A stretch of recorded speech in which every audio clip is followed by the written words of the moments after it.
What's going on, everybody? Welcome back to the podcast. We are live from the Hot Chick in Old Town Scottsdale, Arizona, episode 805 of the O Show. Remember to use that promo code capital OSHOW20, that's OSHOW20, for $20 off your next order using tickpick.com.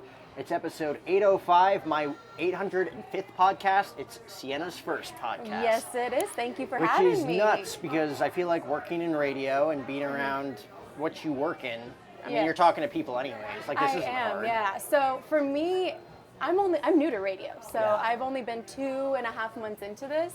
And I was kind of telling you off air that I have the space now to just talk, because on radio we have like a 4 to 6 minute window. Yep. So I don't know if you're ready for this. No, I feel like just talking to you now, you'd like to talk. Oh, I do. I'm a chatterbox. So you're fine. You're gonna be fine. Okay, good. When I first started this, I was a total introvert. Oh, really? I learned how to be social through interviewing people. Okay. When I was younger, it's so crazy because I was so shy too. I was a big introvert. And then probably around high school, I started breaking out of my shell. And now, I'm talking on a mic in front of millions of people, in front of thousands of people. So it's crazy how it all works out. On radio, yes.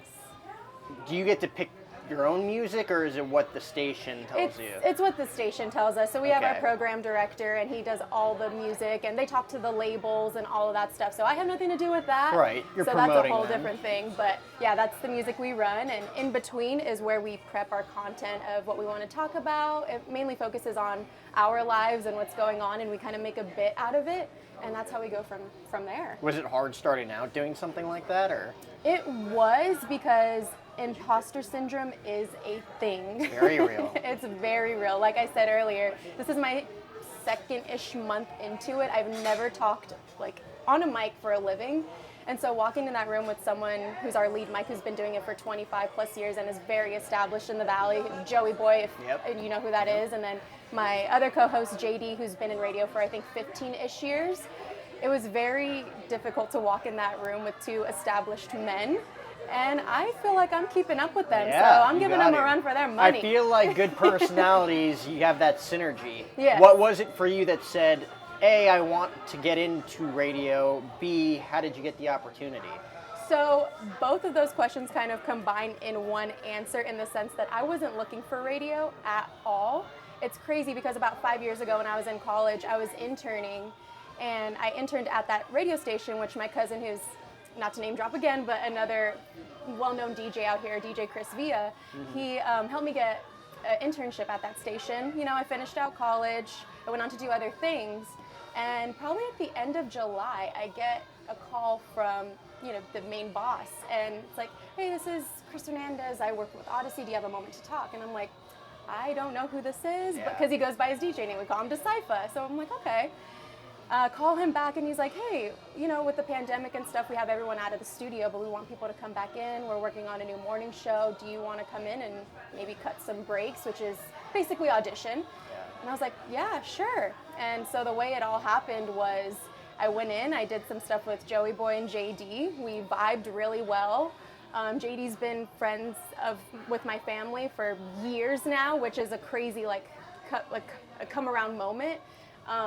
And about a week later, I got the job, and my life kind of changed like that. So again, I wasn't looking for radio, but that's also how I got the opportunity. They found me through social media.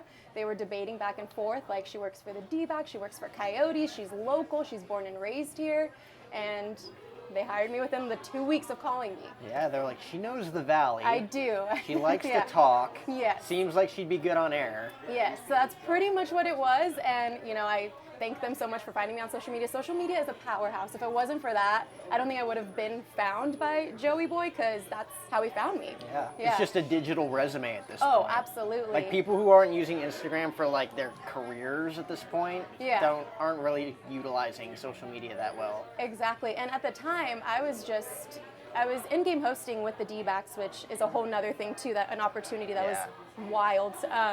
And I was doing that, and I think that's kind of what boosted a little bit, because it put my name out there that I'm, talking on a mic, and at Chase Field it's 48,000 people. And then now I kind of transformed into radio, where you're just sitting in a room with 3 other people, including our producer, and you're talking to millions, but you don't get to see them. So it's a little bit easier. It's a little bit easier. My mind still hasn't really come to terms with the fact that I am speaking to millions of people.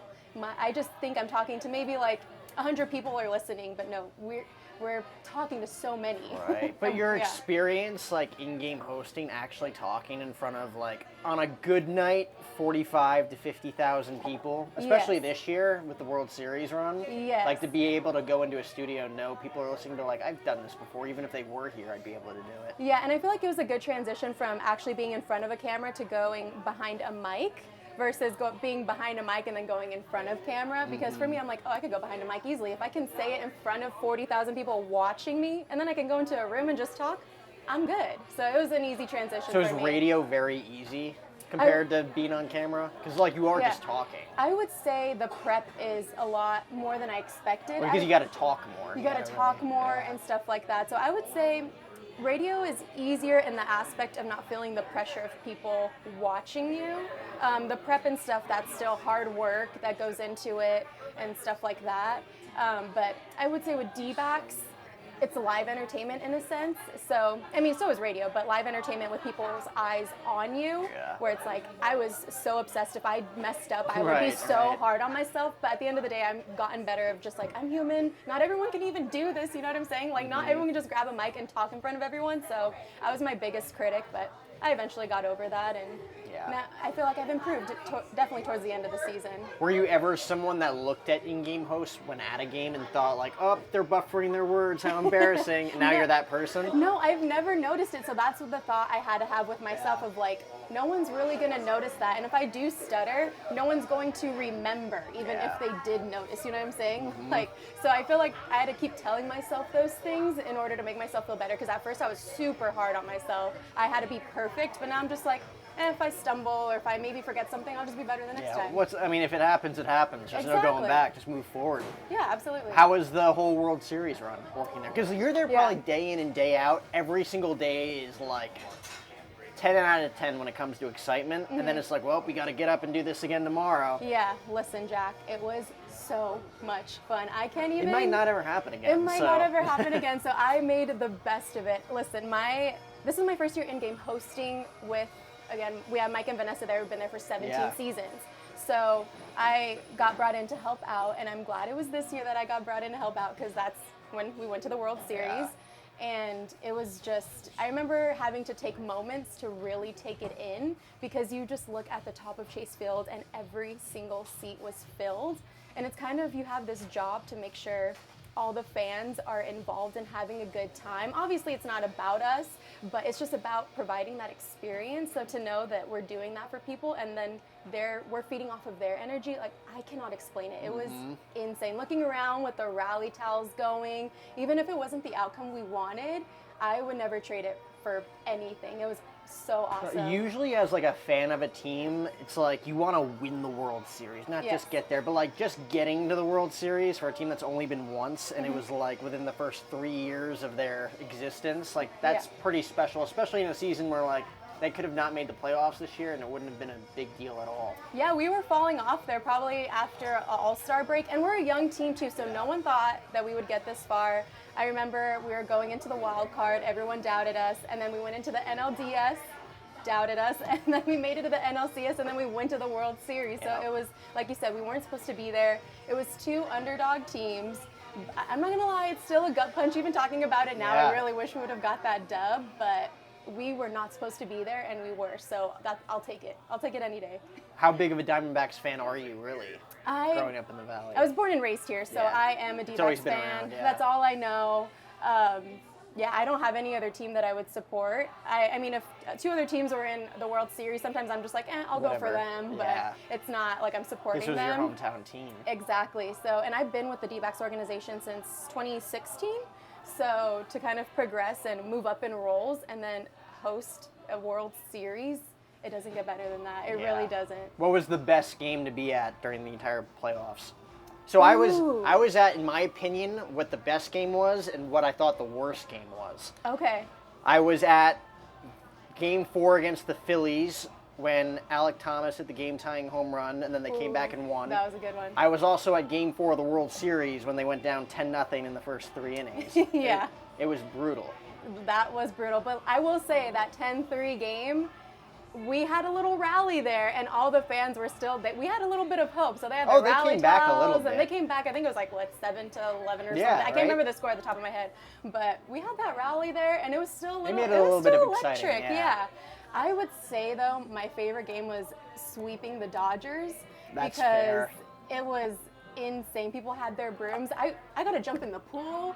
Really? Yeah, we jumped in the pool. Not everybody gets to do that. Yeah, so we were just kind of hanging back, taking videos of the players and stuff, and then all of a sudden they were egging us on to jump into the pool. Oh, that's so So we're cool. like, we can't disappoint. So we had to take all our stuff off, and we jumped in, and it was a celebration like no other. You know, we're congratulating Torey Lovello. He was excited. It was that game. I could die happy after that game. It was Really? so great. Yeah. Because that's a team that's like always had the D-backs number. And Oh, then yeah. Dodger fans just swarm Chase Field Yeah. too.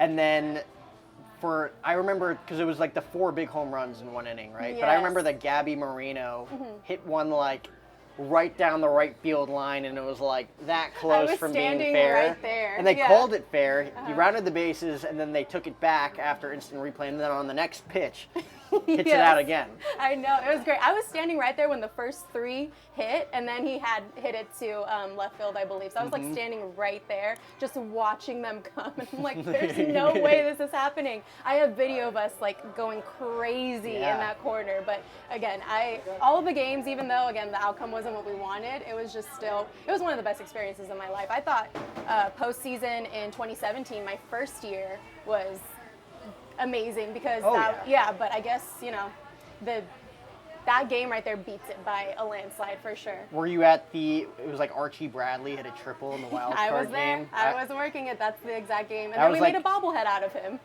I know. He was like a fan favorite too. Oh yeah, we had the beards going and everything. We would pass them out and fans would be wearing his beard. Here's me at Game 4 of the World Series.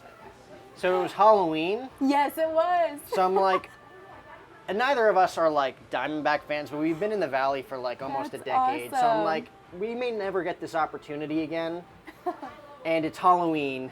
So we're hitting up the Halloween store. And Yeah. those are the first costumes I saw. Yeah, listen, I respect it because I was a Teletubby kid.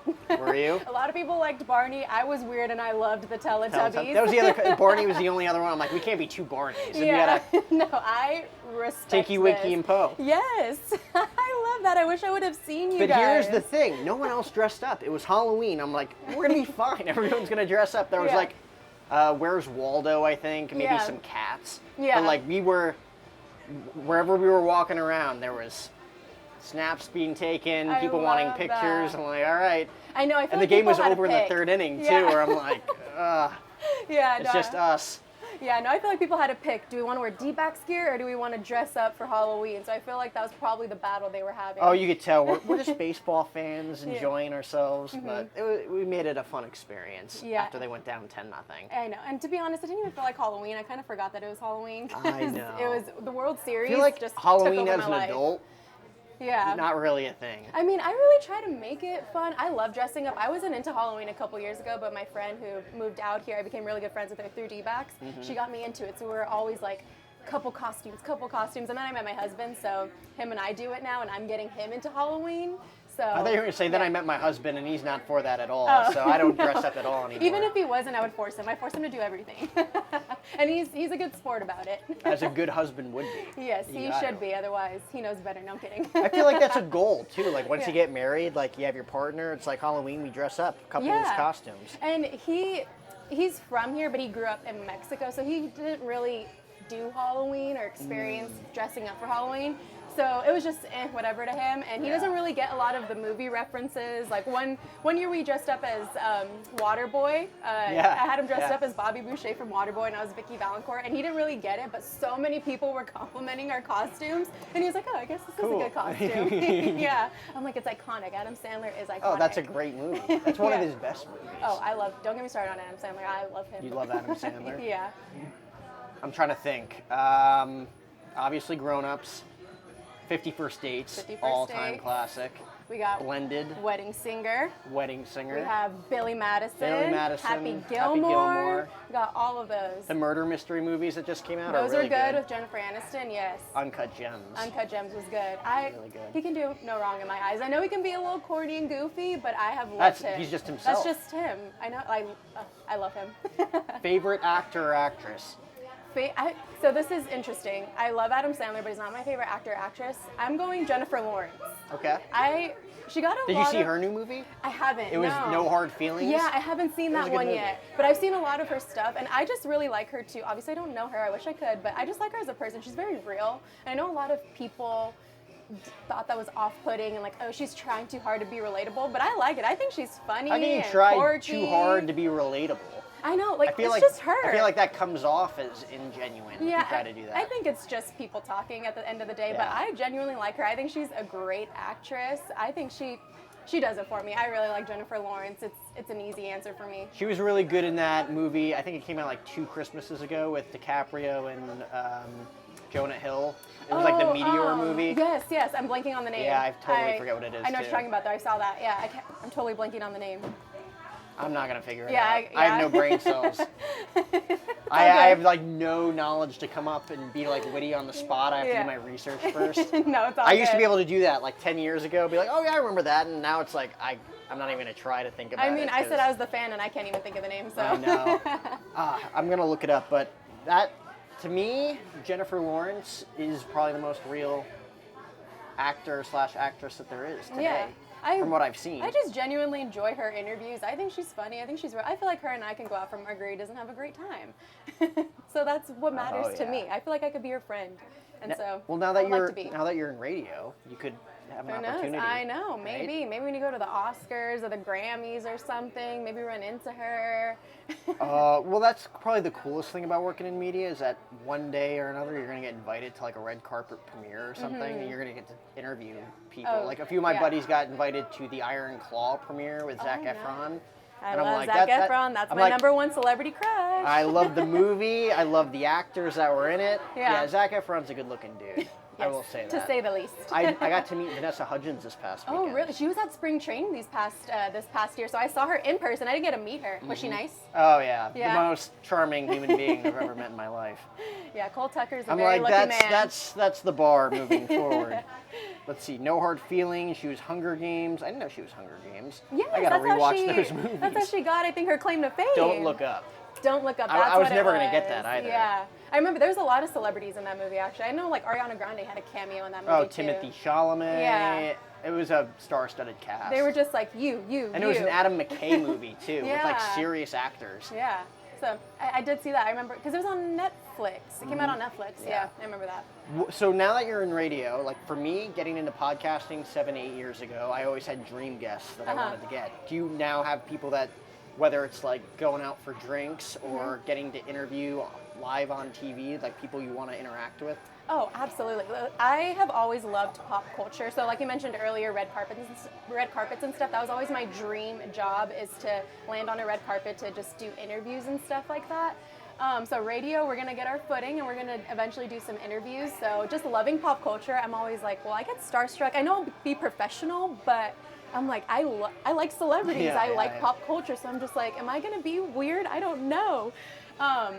But easily, I'm going to be insufferable about this. Taylor Swift. I am the biggest Swiftie. If I could interview her, I don't even know if I could interview her because I would just be frozen the whole time. She's like Michael Jackson famous at this point. And thank you for saying that, because that is a hot take. I don't know. People might come for you for saying that. No, I think she's legitimate. I mean, I don't think she's more famous. Like if you put Michael Jackson in his prime versus Taylor Swift in her prime, Michael Jackson's probably like Jesus. But compared to anybody else, I feel like Taylor Swift has reached that status that nobody else has really been able to reach. And she's doing a lot, and I really commend her because she's just doing the dang thing. I freaking love her because I became a Swiftie I think when I was 8. And I remember I was listening to Radio Disney in the car going to school, and it was Teardrops on My Guitar that came on. And there's a line in the song that says, he's the song in the car I keep singing, don't know why I do. And I was like, she's kind of spitting. I like that. I was like, that's a bar right there. And so ever since then, she's the reason I've become obsessed with songwriting. So I'm very nitpicky with lyrics. I love lyricism. So just listening to pop stars or R&B, like I just like to nitpick lyrics because I think she's just a great lyricist. Ed Sheeran is probably right there. Right. I love Ed Sheeran. I love the way he writes songs musically, the rhythms, the harmonies he does. I love it. So Taylor Swift has been my girl since day one, since I could realize that, oh, this is the type of music I like. This is the kind of artist I like. And I've been to every one of her concerts besides one. But she can take all my money. I adore that woman. Show off your bracelets. I didn't even know she did this. Yes, she has friendship bracelets. I don't know which camera. There was an SNL skit a few weeks ago when Pete Davidson was hosting, and he's like, "Oh, you don't think I'm a Swiftie?" And he just like rolled up, like he had like an entire forearm full of. I'm like, I guess she hands out bracelets. Yeah, so it's a lyric in the song that says, "Make the friendship bracelets, take the moment and taste it," and it's just like a nod to live in the moment, live your best life. And so when her Eras Tour concert started, fans just started making friendship bracelets, and they go hard in the paint because fans had rings of them, like so many bracelets, and you just go up to people and you trade them, and it's like you're in your own little world and everyone's just on the same page. It's the closest thing to world peace, okay? Oh my God. It's just so great being a girl in that stadium. I've been to a couple shows, or I've been to two shows on the Eras Tour, and it's just so great every time. But now she's the blueprint because I went to a Jonas Brothers concert. They're doing friendship bracelets. Again, I'm a girly pop, so there's a show called One Tree Hill. Don't know if you're... I know. Chad Michael Murray was on the show. Yeah. I met him 2 weeks ago. I went out to North Carolina for a One Tree Hill reunion. Yes, he kept talking to me, but they were booting me out because the next person had to come in. And I was like, he is so nice. They were giving, fans were giving them friendship bracelets and stuff like that. So she really is sprinkling all her talents and stuff throughout different artists. It's just carrying. So I respect it. She's a powerhouse of a woman. You are the first exposed Swiftie I think I've ever interviewed. Really? Well, you're lucky. You're welcome. I claim it. So many people are like, shut up already, but nope, I will not. What do you think of the whole T-Swift, Travis Kelce nonsense? I love it. I live for it. I mean, it's so funny because I talk about it as if I know her and him, but I don't. But I'm just living for it because, you know, she's been scrutinized for her dating life in the media, all that stuff. But to see a man kind of put her up here and take a step back and kind of highlight her success and her talent, I'm like, you know what, Taylor, you go, girl. Like that's a real man. Versus, you know, people she's dated in the past. It's like she had to dim her light kind of to be successful or to step back a little bit and meet those men at her level or their level. All the way at the bottom. Yeah, because, you know, she's Taylor Swift and everyone else is down here. But, you know, you can tell Travis Kelce is kind of the guy who's like, no. He's a good dude. He's like, it's Taylor Swift. It's Taylor. I'm dating Taylor Swift. Like, I gotta give her flowers. So that's the vibe I get. Again, I don't know these people, but I could go on and on for hours talking about it because I love it. Right. I think it's like from the Swifties' perspective, it's like, oh, how cute. And then like you have like we were talking about before, like diehard nerdy sports fans who are just like they're just talking about Taylor Swift on ESPN now. Yeah. You know, and they're not actually talking about the games anymore. I know. I do look at the comments and there's so many people that are mad. They're like, stop posting about Taylor Swift. But I'm just like, the power she has. The power she has. She can make that crossover. But viewership did go up when she started showing up to games. That's all I'm saying. It really, yeah, because you guys. Yeah. Literally, I'll be like, let me turn on the game and see if she's there. Yeah, seriously. For 3 seconds just to see her. I feel like she hasn't really dated anybody. I mean, I got corrected by this the other night. I made the comment that she hasn't dated anybody on the star level as a Travis Kelce, and they're like, you ever hear of Harry Styles? Yeah. You ever hear of John Mayer? I'm like, see, I don't even know. But the fact, I feel like this one has been exposed the most. Yeah, and I would say that because now she's older and she's more established in her career. I would say when she was dating Harry Styles, John Mayer, she was still teens, early 20s. Now she's in her 30s and she's built an empire for herself, so I think she's definitely on a different level now for it to be so publicized. So I think that's why it's getting a lot of attention and publicity and stuff. So I'm here for it though. I eat it up. Give it all to me. It's definitely been interesting. Because she is like Michael Jackson famous these days. Her foot is on our necks, and I'm okay with it. I will bow down to her. If I could get it, if I ever got to interview her, I don't even know what I think. I would just be so starstruck. Like they asked me like, oh, who's your ideal interview? And they already know it's Taylor Swift. But when they first asked me, I was like, that's the person. If you surprised me with her or whatever, I would freeze. I don't think I would know what to say because I've just idolized her for so long. And even at her concerts, I would look at her and I would try to humanize her, and I'm just like, she's superhuman. I look at her and she's just this glowing being. She's an angel. I can't humanize her. It's great when you meet people that you idolize. They like have a certain aura to them. You're just like, why do you look so much better than everybody else in the room right now? Like, you don't even look like a normal person. Right. And like I said, I went to this One Tree Hill reunion a couple weeks ago in North Carolina, and just meeting the cast because I really liked that show. Were they all there? They were all there besides Sophia Bush, who I'm not sure if you're familiar with, but she played Brooke Davis on the show. Yep. And they the were raspiest there. voice I've ever heard. Yes, she does have a raspy voice. I love that's how you know her. But no, it was so cool just walking up to them. I'm like, oh crap, like, you're him, you're her. It was really cool. So I really enjoy things like that, just meeting the people that they created this art that you really appreciate. I just love it. Oh yeah, Chad Michael Murray I think was one of the first celebrities I ever interviewed, and he was just so down to earth, cool, answered everything that I asked, was just like, hey, it's like not if but when we meet again, like let's continue the conversation. I'm like, oh cool, like almost like really just like that's the most genuine someone could be. He's on that level of fame. Yeah, and I feel like he's someone you could go just have a beer with after. Right. Paul Johansson, he plays Dan Scott. Yep. He's a really nice guy too. Yes.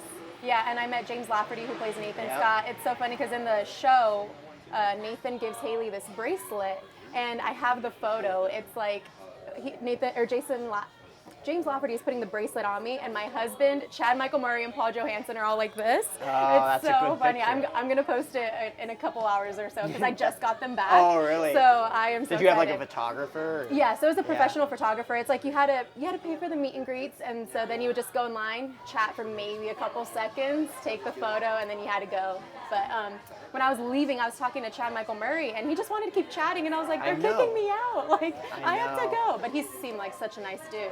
Yeah. What's your favorite, I guess, era of One Tree Hill?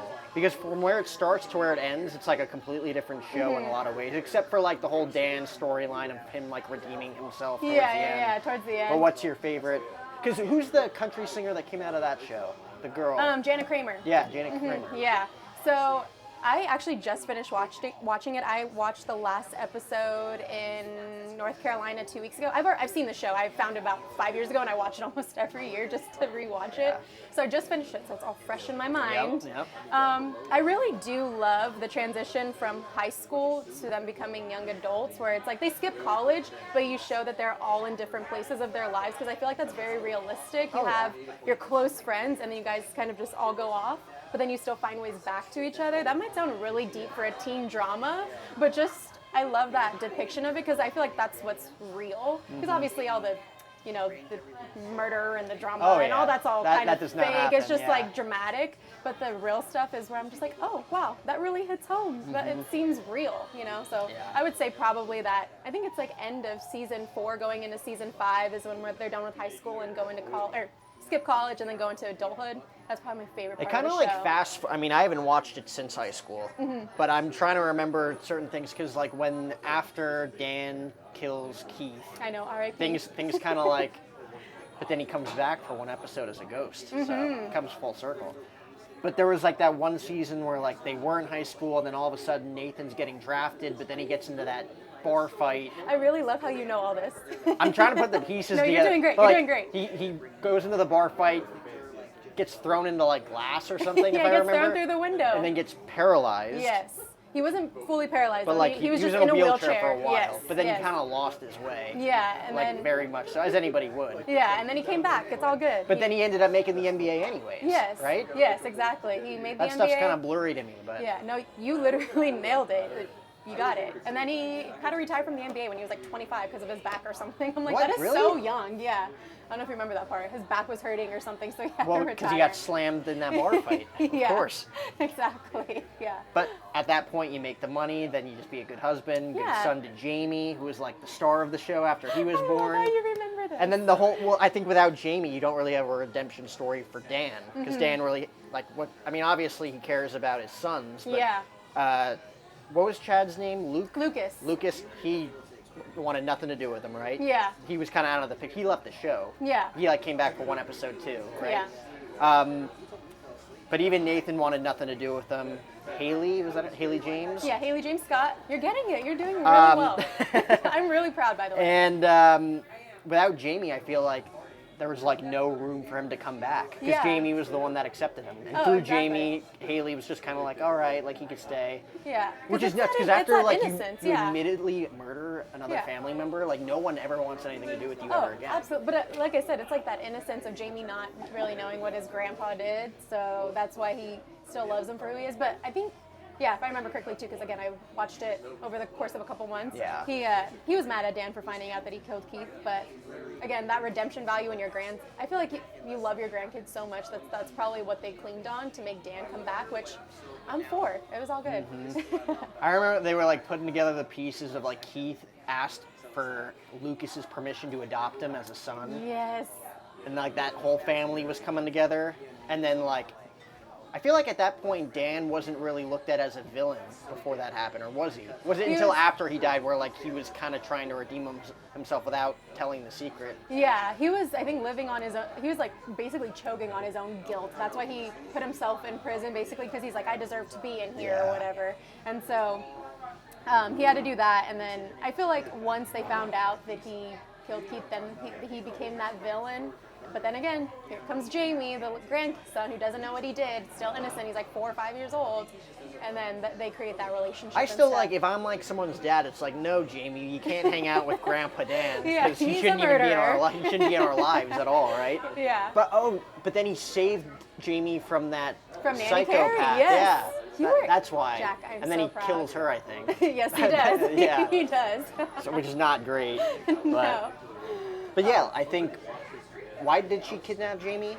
She wanted like because a she's son of her psycho. own. She wanted I think her kid passed away, so then she became a nanny to be around a kid, and then she became obsessed with Jamie, so she wanted to kidnap him. She was like dyeing his hair and stuff, trying to change his identity so that way she wouldn't get caught with the kidnapped child. But Which is smart. yeah, Smart. She See, was I covering remember her all the tracks. big storylines like that. I'm sure that there's like they had a radio show too, right? Like Millie and Oh yeah, Mouth or that was something? towards the end. Yeah, Mouth Yeah. and Millie in the morning. Yeah. Now they have from the show they have a rewatch podcast which I listen to religiously. They're like my free therapists. I love it. It's Sophia Bush, Hillary Burton Morgan, and Bethany Joy Lenz. And so I listen to that on the way to work, on the way back. I love them. They're queens. It's called Drama Queens, so it makes sense. It's crazy how like a cast who's been together that long kind of stay together afterwards. Yeah, I know. They're from what it sounds like. Again, I don't know these people, but it sounds like they're still tight knit and they still get along and they're willing to work with each other to make a podcast for fans. So I'm all here for it. Answer me this. Okay. Since you met her, why is Hillary Burton's hair gray at such a young age? Oh, because she just is embracing aging. So But she's like 40. she's 41, 42, but you know, I guess she just started getting gray hairs, but she would dye her hair black. And what I respect about her, she's saying, I'm just gonna embrace aging. I started getting gray hairs, I think in her early 30s, but she would dye her hair. And now she's just like, screw it, you know, I'm in my 40s, I'm just gonna let it grow gray. And she doesn't do any, you know, the Botox or fillers and all that stuff. She's just aging gracefully. And however she ends up looking is what she's gonna embrace. And all power to her. Yeah, which can be tough because she's in Hollywood, where she's surrounded by people that, I know. you know, I'm sure there's places all around her where she can just go get things done to prevent aging, but again, all power to her. You know what else I remember from that show? She went on a date with the lead singer of Fall Out Boy in Yes, one episode. he went. Yeah. That was a little weird. That was weird, but yeah, they did have a cameo, or he did for, I think, 1 or 2 episodes. And I can't remember if her dad was for it or against it. No, he was against it. Because there was a limo waiting like outside their house. Hey, you watched this. Don't act I like did. you No, didn't watch I absolutely did. No, It's but just I'm been saying like like 8 recent. years. No, I think it was No, more no, recent. no, no, It no. sounds like it's fresh in your head. You're doing really It's good. fresh in my head because I was a kid when I watched it. And all the memories you have as a kid kind of just stay. Where Yeah. like, I don't remember what I ate for breakfast this morning, but I remember Dan Scott killing Uncle Keith, yeah. and all that crazy nonsense. And Deb and Keith sleeping together and Dan Yeah. walking in on it. That's how you know it's a good show if you remember it. Or like, there was like one episode where like Deb is staying with Nathan and he like walks in on her like Oh sending yeah, like, to Skills. Yeah. Yeah, sending very promiscuous photos to Skills, which is so awkward. Yeah, to his friend. That's so funny. And like she made the comment of like, what do you think you think I didn't know what you were doing with the door closed when you were a kid all those years? Yeah. Like, what a weird conversation to have with your I know. mom. That was probably the writer's room, and they're just doing, I don't know what they're writing in there, but yeah. What kind of shows are you watching right now? You know, me and my husband are big Ted Lasso fans. Ted Lasso's a good show. The new season just came out. I have yet to see it. You have to see it. It's really sad to know that that's probably the final season, but there's supposed to be a spin-off, so fingers crossed there is. With who?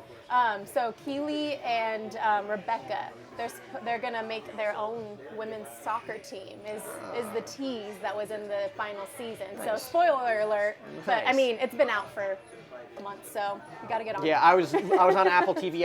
I was watching The Morning Show. with Oh, I'm watching Jennifer that right now. Aniston. I love that show. I picked up because that season just came out after like a year and a half, and then I saw that Ted Lasso also came out. Yeah. Then there was a show called or I think it's Shrink. We're with literally Jason watching the Segel. same shows. I loved that show, Shrinking. Yeah. Is it? Yeah, with Harrison Ford too. Yeah. It's a Yeah. good one. 'Cause I love Jason Segel. My favorite sitcom of all time is How I Met Your Mother. Love that show too.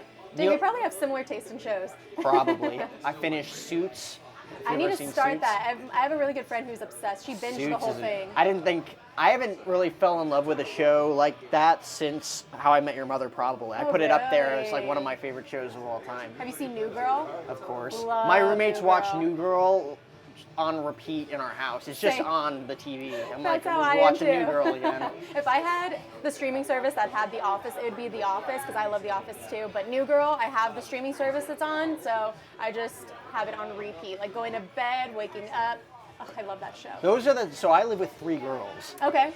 They bring home Nick Miller-esque type people all the time. I'm like, guys, So you're you can the do Jess. so much better. You are Jess in the situation. I'm new it's boy. flipped. I'm new boy. There it is. Yeah, and it's worked. We've been together for 3 years. The house is always clean. It smells nice. I love that. That's so They give me funny. tips on who to bring home, who not to bring home. Yeah. So Wow, you're living the dream. That's actually really cool. it's fun. They're like sisters. But it's crazy. Like they will bring home like Nick Miller hippie type guys who just like don't have their lives in order and all. I'm like, Sometimes those are the most attractive men to women. I don't know why. yeah, But I've are. learned a lot. It doesn't really matter. It's just kind of like, all right, they're gonna fall for whoever they fall for. It's And not then you as have logical. then as you I have the think it is. Schmidt, who's like very feminine, very Way OCD, too- clean works with freak. nothing but women too. Isn't Yeah. that crazy? That he works in an office with nothing but Yeah, women. he's like very masculine, but still in touch with his feminine side. I like it. I love. He's probably one of my favorite characters of all. Like I all, love yeah. Schmidt. He's so funny to me. Have you ever seen the show The Neighborhood? I want to start watching it because of Max Greenfield, who plays. He basically Schmidt. plays himself as Schmidt. I love that. Yeah, I work for, I do social media too. So I'm a social media manager for a show on CBS. So when he's on that talk show, I want to go to set in LA to meet Max Greenfield because I'm obsessed with him. But like Cedric the Entertainer's on there. And, Yep. oh my gosh, I'm blanking on her name. Something Arnold. I'm totally forgetting her name. Tashina Arnold. Yeah, she was in Everybody Hates Chris. Yes, I was Yeah. blanking on her name for a second, but yeah, I need to start watching that. It's good. It's funny. It's really funny. Yeah, So okay. it's basically like supposed to be like a racial pun towards like he's a white guy, like white as hell, Max Greenfield going into an all black neighborhood. That's with funny. Cedric the Entertainer and all of his friends who are just tough on him because he's Mm-hmm. just like over feminine, just like. Yeah, the jolly white Yeah, guy. uh-huh. I love that. And his name in the show is Dave Johnson. So when he moves in, they all just assume like, oh, Dave Johnson. He must be the awesome. And he like knocks on the door. He's just like, hello. Yeah, that's funny. I need to start watching it. And his dad's name is Lamar Johnson. So they're like, how are these people white?